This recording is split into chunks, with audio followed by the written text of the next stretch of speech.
Eh bien bonjour à tous messieurs dames, j'espère que vous allez bien, c'est Fuku. Aujourd'hui nous sommes le 13 décembre 2023, il est exactement 22h03. Les marchés ont bientôt tous clôturé, il reste 30 minutes grosso modo pour nos indices américains. On a un CAC 40 qui a clôturé en légère baisse, moins 0,16%, l'Eurostox à moins 0,14%.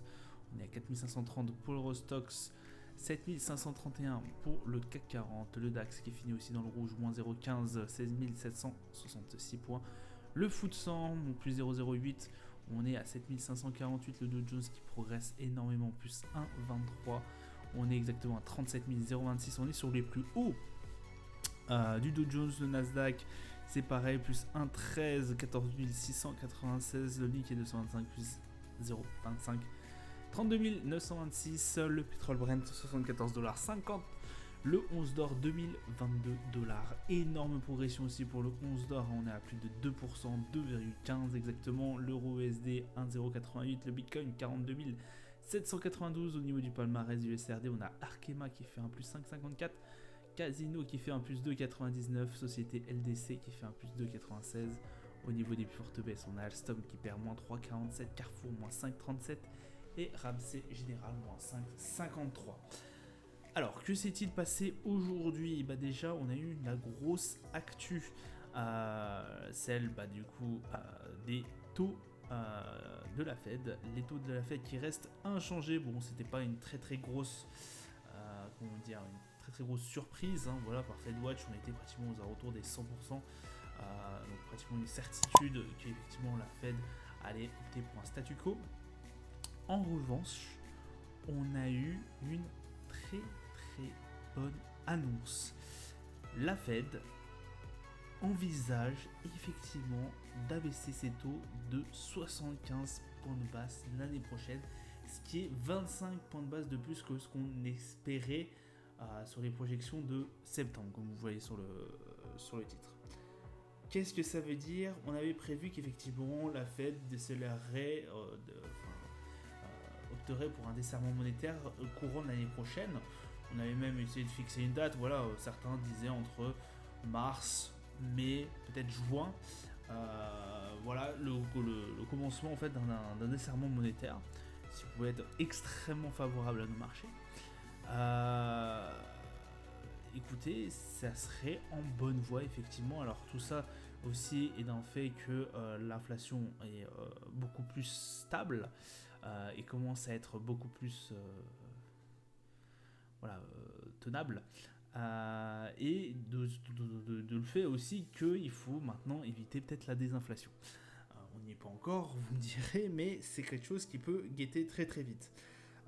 Déjà de une, et de deux, on va aussi espérer du côté de la Réserve fédérale, on va espérer, si vous voulez, qu'il y ait un évitement de la récession au niveau des États-Unis. Pour l'instant, pas grand-chose nous dit que ça, voilà, que c'est à côté, que c'est proche de nous, mais voilà, on se méfie toujours de ça. Et forcément, si les taux ne bougent pas et restent aussi élevés, ça pourrait effectivement permettre une énorme récession au niveau de l'économie américaine. Donc c'est maintenant l'objectif, l'un des objectifs aussi de Jérôme Powell de 2024, c'est d'éviter justement cette récession, potentielle récession entre parenthèses. Donc voilà, à suivre de très près, et en tout cas c'est ce qui a remué les marchés aujourd'hui. C'est vraiment cette annonce de 25 points de base de plus que lors des dernières projections de septembre, c'est-à-dire 75 points de base pour l'année prochaine, un abaissement de 75 points de base de l'année prochaine. Donc ça a été très largement accueilli par les marchés. Vous le verrez de toute façon sur les graphiques. On va aller se diriger vers le calendrier d'annonces économiques. On a eu, alors je vais vous le mettre. Bon, on a eu du coup du côté de la Grande-Bretagne le PIB, le PIB tout court qui a été assez mauvais, j'ai envie de vous dire. On attendait un 0%, voilà. On a quand même parti à moins 0,3%. Méfiance avec ce niveau. On se rappelle pourquoi ça peut guetter effectivement une récession. PPI au niveau des US qui n'a pas réellement inquiété les marchés, on n'était pas vraiment tourné là-dessus, malgré que ça soit quand même un indicateur assez intéressant à regarder. On a perdu effectivement 0,1%, on attendait 0,1% sur le consensus, on a eu 0%, ce qui est mieux que d'ailleurs le mois dernier, c'est-à-dire le mois de septembre. Octobre, pardon, le mois d'octobre, puisqu'effectivement sur le mois d'octobre on avait perdu moins 0,4% sur le PPI. La Fed, l'édition des taux de la Fed, voilà ce qu'on a eu, 5,5, donc statu quo, les projections économiques du FOMC, c'est ce qui a fait beaucoup trembler, enfin beaucoup d'investisseurs ont apprécié cette projection, et puis la conférence de Jérôme Powell bien évidemment à 20h30.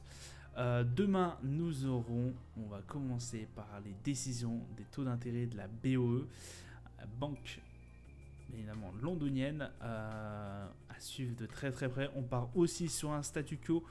Dans la foulée, on aura la BCE qui parlera aussi 1h et 1h15 après.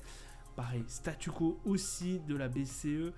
On aura bien évidemment la vente au détail mensuelle aussi à 14h30, donc 15 minutes après au niveau des US, ça a beaucoup bougé.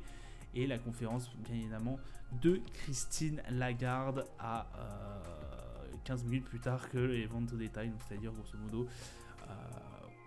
30 minutes après avoir fait la décision des taux d'intérêt. Conférence qui sera énormément suivie aussi par les marchés européens, mais aussi US, on va pas se mentir. Le discours de la conférence de presse de la BCE, donc le discours un peu de la conférence de Christine Lagarde, à suivre d'assez près. Voilà, on va suivre ça avec attention.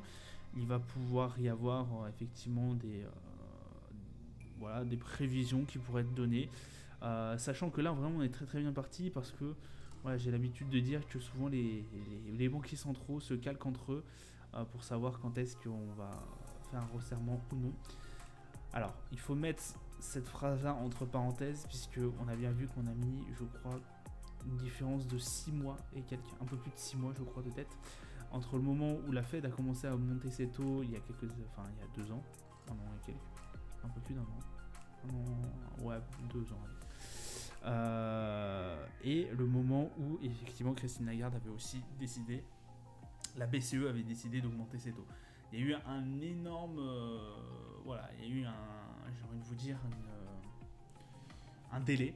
Donc est-ce que là, le desserrement de Jérôme Powell pourra effectivement, les prévisions de la Fed a potentiellement affecté, je pense, aussi le discours de Christine Lagarde, des conférences de presse de la BCE aussi, mais peut-être ses prévisions par la suite, ça sera effectivement à regarder d'assez près. Et peut-être qu'on aura des explications. Sur nos marchés, on a un CAC 40 qui effectivement a pratiquement atteint. Moi j'ai un sommet à 7600. Ouais. Là on est très très proche en tout cas. Un RSI qui explose 80 au niveau du RSI. Le MACD en tendance haussière. Écoutez, ça se passe très très bien pour le CAC 40.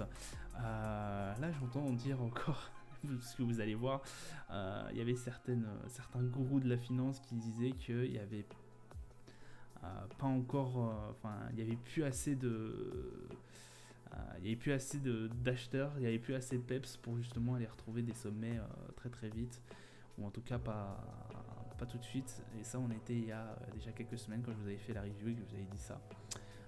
Là, j'ai bien l'impression qu'effectivement, si en fait, on a encore du peps et on a encore beaucoup d'investisseurs qui veulent une hausse, veulent continuer la hausse. Et écoutez, ça se passe plutôt bien pour l'instant. Pareil au niveau du DAX, on est parti sur le sommet encore. De toute façon, c'est record sur record au niveau du DAX. 16 900 pratiquement, on est aux alentours de ça. Plus haut, on est à 85 au niveau du RSI. Énorme RSI. Le MACD en forte tendance haussière, pareil, c'est la même chose, ça se passe très très bien pour le DAX. Le Brent, un peu plus compliqué, 74,68$. On a tapé le niveau des 72 pendant un moment. Ça s'est bien remis, puisqu'effectivement les indices ont vraiment été propulsés par cette annonce. de Jérôme, enfin de la prévision de la Fed. 35 au niveau du RSI, c'est pas terrible au niveau du Brent. On part vraiment sur une baisse, hein. Alors tant mieux pour nous consommateurs. Par contre, voilà, méfiez-vous. Niveau des 72, je vous le rappelle, a été un niveau assez charnière.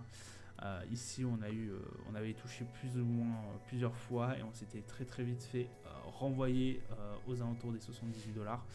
Donc on se méfie de ce niveau des 72 et pas véritablement du 70. Ça fait très très bien longtemps, ça fait vraiment longtemps vraiment qu'on n'a pas vu ce niveau des 70 être cassé. Ouais, ça remonte pratiquement à 2020, quoi. 2020, début février 2021, qu'on n'a pas vu un Brent en dessous des 70 $. Si on compte pas vraiment les pseudo-mèches, j'ai envie de vous dire, d'il y a quelques mois. Donc voilà au niveau du Brent. Le 11 d'or, messieurs dames. Le 11 d'or, on est à 2025 $. On est au-dessus des 2000 $. Écoutez, très compliqué pour le 11 d'or, très compliqué. Même moi, j'ai envie de vous dire, j'avais prévu aussi de le passer à la baisse.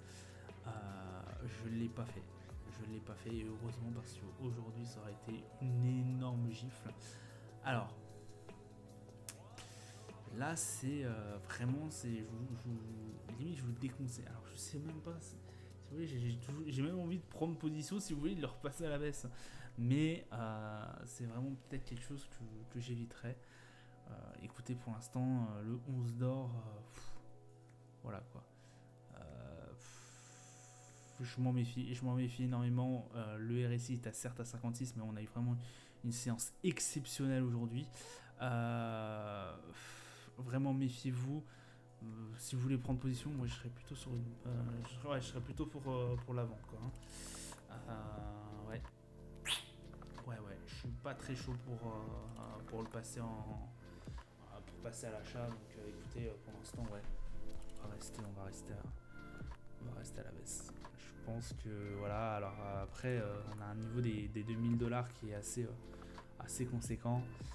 On le sait, on a été le chercher plusieurs fois, on est resté aussi pendant un certain temps, plusieurs fois au-dessus, mais sans grande conclusion, hein. Je vous rappelle, ici on est resté quelques temps au-dessus, mais voilà, c'est très vite retombé.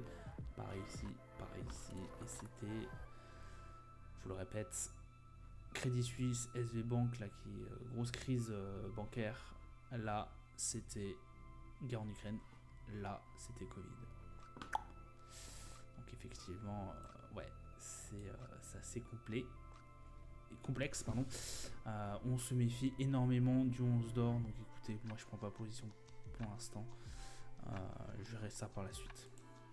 Le S&P, bah écoutez, moi j'ai pris position. Alors j'ai pris position il n'y a pas si longtemps, hein, on va pas se mentir, je peux pas le faire.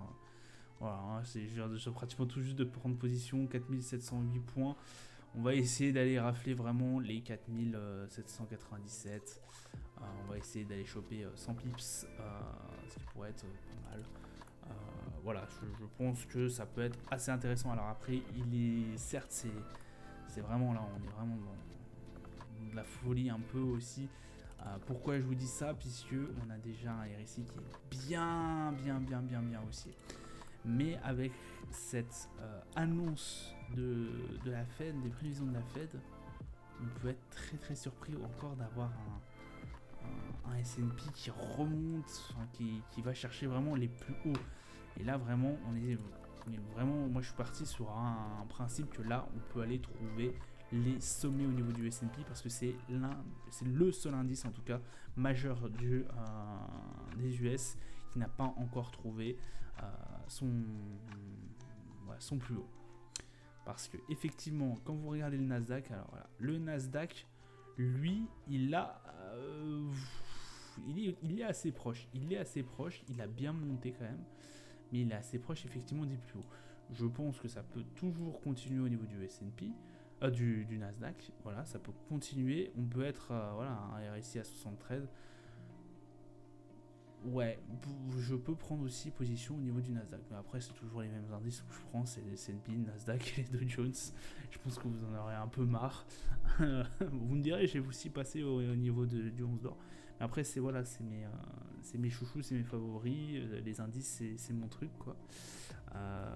Je suis beaucoup moins sur le forex. Alors, je suis désolé, hein, je fais très peu de forex. Des fois en day trading, mais en daily, mais très rarement en swing, quoi. Très rarement.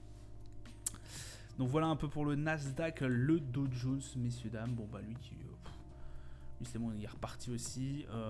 Il a pété un record. On va essayer d'aller trouver les 38 000 là, pour aller justement chercher un beau TP. Je pense que c'est possiblement possible. Là on est vraiment sur nos plus hauts. Écoutez, ça se passe très très bien. 84 au niveau du RSI. Quand on pense qu'il y a à peine un mois, un peu plus d'un mois, on avait franchi la barre des 33 000. Vous vous rendez compte? La progression fulgurante du Dow Jones, c'est assez ahurissant. Voilà, ça sera tout pour moi pour aujourd'hui. Je vous souhaite une excellente journée. Grosse journée demain. Grosse soirée, non, pas non plus abuser. Grosse journée pour demain. Soyez attentifs. Voilà. À tout ce qui pourra se dire sur cette conférence, mais aussi sur la décision des taux d'intérêt de la BCE. Et puis je vous souhaite bon courage. Voilà, ça sera tout pour moi pour aujourd'hui. Je vous souhaite une bonne soirée. Ciao, ciao.